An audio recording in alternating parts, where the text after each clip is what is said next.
So all of this time we've been fighting to be accepted and realize that no matter what, you're still a nigga. It took Tiger Woods to go get sued and fined for him to realize when he said, I'm not black, I'm Tiger Woods. I'm not black, I'm OJ. These brothers felt as if they were beyond their blackness. And in that, white America had to humble them. They had to humble them to let them know, nigga, you still a nigga. No matter what you do, you are still a nigga. Diddy, you think you bigger than the system? You still a nigga. Bill Cosby, you still a nigga. R. Kelly, you still a nigga. And as those thoughts linger in our minds, we must understand that no matter what, you are still a nigga. So you have to define and redefine what being a nigga is. And the only way to develop a new definition of that is building within and building on your own. So if I'm gonna be a nigga, let me be with my niggas.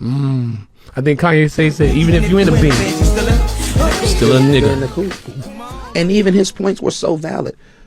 He was talking to Sway. He say, hey, Sway, I done spent millions trying to be accepted in this fashion world, only to realize that no matter what I do, they never gonna accept me. But why don't you empower yourself? And at that time, when Sway was saying, why don't you just do it yourself, yay?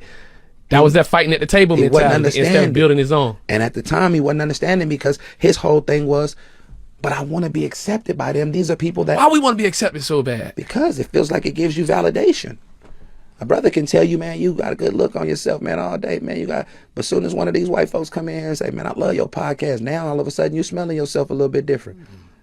Just like when we growing up in the neighborhood, man, we were shunned on dark-skinned girls with Negroid features. They told us that Whoopi Goldberg was ugly. They told us that these women, they were ugly. Straight hair was pretty. What a curly hair, light-skinned girls at. So we grow up being color struck. We don't want nothing that look like our mamas. Yeah. Because we all want something that we can't have. So we're flattered when someone outside of the pond sees our ability to swim.